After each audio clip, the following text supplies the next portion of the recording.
But the question is, where do you put your money? I started off years ago saying cash is trash, and it is becoming trash.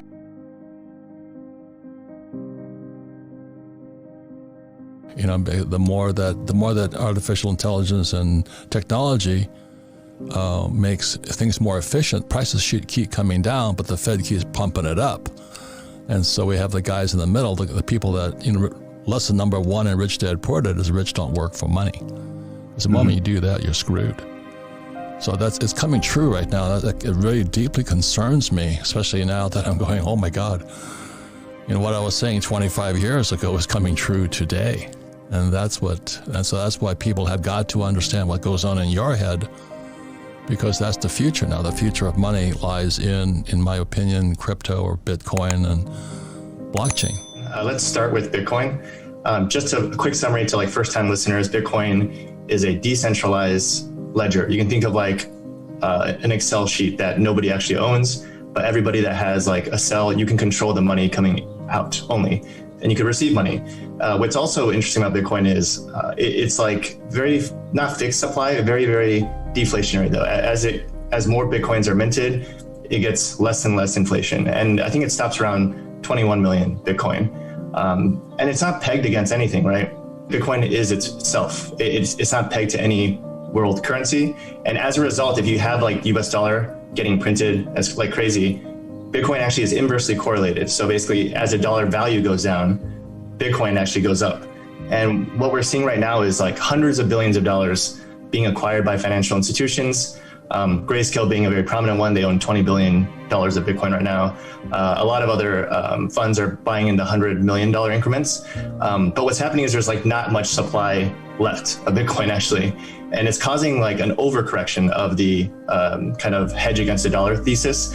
I think everyone agrees that it is a hedge against the dollar, but at some point it might be overcorrecting it. And then as the vaccines roll out and the dollar gets stronger, that thesis is going to get turned around, right? So that's at least my view on Bitcoin. And again, if we have a third stimulus, we probably haven't even seen the top yet. Third stimulus would again further devalue the dollar and further give Bitcoin that hedge up. So even the $50,000 range that you predicted a while ago, which I thought was a little bit high, even the $50,000 range of Bitcoin is not out of the question at all right now. I've never trusted the dollar. I started off as a silver guy, then gold, and now I have Bitcoin. But I just don't trust my government. That's what it comes down to. Yeah. And it doesn't make a difference if Trump was in or Biden was in. We're still getting screwed. And what's happening to, in my opinion, income inequality is very simply that you have one thing going on is technology. Technology is wiping out jobs all over the place. And it's going to increase artificial intelligence and all that. My friends who are accountants and lawyers and doctors, they say pretty soon we don't need as many of us because blockchain can handle a lot of that. So this idea of job security for life and you can stay with a company forever is kind of obsolete thinking. And then the second problem, so one is one is technology, but second is corruption of the US dollar. And they just keep, instead of solving the problem, they just keep printing more of it, so the debt just keeps going up. But it makes it harder and harder for the guy literally in the street today to survive, because they don't have the job skills, they don't have the skills and all this to earn the income that'll get them off the streets. And so it's more than systemic. This is global transformation right in front of us. I'm not judging Bitcoin. I'm judging the stupidity of our government. And when I'm being a real estate guy, when I look at how much debt is going to default, and the question is, when all those office buildings around San Francisco can't pay their rent, who's going to bail them out? That's why I put my 50,000 bet. It was a bet against the economy. It wasn't a bet on Bitcoin. And I'm betting they're going to print. If they don't print, we're screwed anyway. What's going on with Ethereum though? Because I think this is pretty crazy. So just another summary for everyone else. Ethereum took that decentralized ledger idea. They added a programmable logic on top of that, so people can actually develop code on blockchain.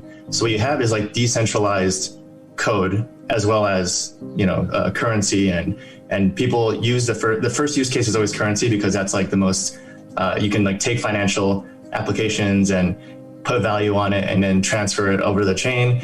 But Ethereum in 2018 came up with the ICO concept. You can mint new tokens on top of Ethereum. And that became a huge fundraising vehicle in 2018, which ultimately resulted in a big bubble pop because there was not much utility. There was actually not much adoption coming from that.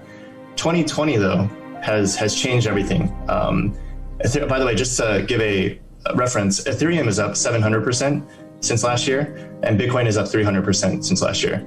So that's just kind of reference of what's going on with the kind of divergence of Bitcoin and Ethereum. But by the way, Bitcoin and Ethereum always very tightly coupled. People say, what are you doing? I said, well, just buy it all. I have gold, silver, Bitcoin, Ethereum. Like I said, I'm just betting against my government. That's all I'm doing, the stupidity of them. So if you want to bet against the government, it's Bitcoin. If you want to invest in the technology, it is Ethereum. But there are a lot of projects within Ethereum that I think are very, very promising as well. So Ethereum has some use to it, is what you're saying. Yes. There was a lot of ideas, a lot of technology, scaling, all those ideas came out in 2018 and 2019. The first thing that really got adopted was in 2020, and that was called the decentralized exchange. But a couple projects made use of a concept called automated market making.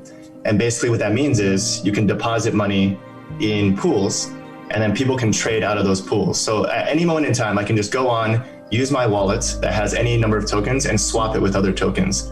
And there's always liquidity. And that concept in 2020 exploded. It got to the point where there was more volume on decentralized exchanges than centralized exchanges. So that was 2020 was like the year of DeFi, decentralized exchanges. 2021 is going to have a whole new set of services that we can talk about as well.